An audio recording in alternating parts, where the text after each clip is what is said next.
Friends, ಈ ಪಾಲಿಸಿನ ನಿಮ್ಗೆ ತೋರಿಸ್ತಾ ಇದ್ದೇನೆ. ಅವ್ರು ನೀಟ್ಲಿ ಬರೆದಿದ್ದಾರೆ ಡಬಲ್ ಯುವರ್ ಮನಿ. ಸೊ ಪ್ರತಿ ವರ್ಷ ನಾವು 1 ಲಕ್ಷ ತುಂಬಬೇಕು ಟಿಲ್ 10 ವರ್ಷ. ಸೊ 16 ವರ್ಷಕ್ಕೆ ಅವರು ನಮ್ಗೆ 20 ಲಕ್ಷ ಕೊಡ್ತಾರೆ.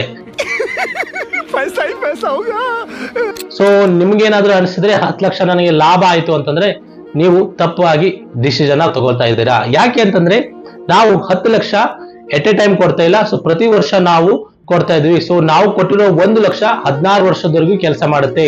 ಸೊ ನಾವು ಇದರದ ಆಕ್ಚುಯಲ್ ರಿಟರ್ನ್ಸ್ ಅನ್ನ ನಾವು ನೋಡಕ್ ಹೋದ್ರೆ ಇದು ಕೇವಲ 4.43% ಅಷ್ಟೇ ಬರುತ್ತೆ. ಸೊ ಇಲ್ಲಿ ನೀವು ನೋಡಬಹುದು 4.43%. ಸೊ ಟೋಟಲ್ ಆಗಿ 5% ರಿಟರ್ನ್ಸ್ ಅಷ್ಟೇ ನಮಗ್ ಬರುತ್ತೆ. ಸೊ ಸುಮ್ನೆ ಡಬಲ್ ಆಯ್ತು ಅಂತ ಹೇಳಿ ಪರ್ಚೇಸ್ ಮಾಡಬೇಡಿ. ಸೊ ಇದಕ್ಕಿಂತ ಜಾಸ್ತಿ ಸಿಂಪಲ್ ಫಿಕ್ಸ್ಡ್ ಡೆಪಾಸಿಟ್ ನಮಗೆ ಒಳ್ಳೆ ರಿಟರ್ನ್ಸ್ ಗಳನ್ನ ಕೊಡುತ್ತೆ. ಸೊ ನೀವೇನಾದ್ರೂ ಟ್ಯಾಕ್ಸ್ ಉಳಿಸೋಸ್ಕರ ಈ ಪಾಲಿಸಿಯನ್ನ ಪರ್ಚೇಸ್ ಮಾಡ್ತಾರೆ, ಅದನ್ನು ಕೂಡ ಮಾಡುವ ಅವಶ್ಯಕತೆ ಇಲ್ಲ.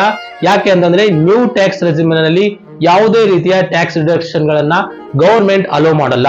ಸೊ ಈ ಇನ್ಫಾರ್ಮೇಶನ್ ನಿಮ್ಗೆ ಇಷ್ಟವಾಗಿದ್ರೆ ಈ ವಿಡಿಯೋನ ನಿಮ್ಮ ಫ್ರೆಂಡ್ಸ್ ಮತ್ತು ಫ್ಯಾಮಿಲಿ ಮೆಂಬರ್ ಜೊತೆ ಶೇರ್ ಮಾಡಿ. I will see you in the next one.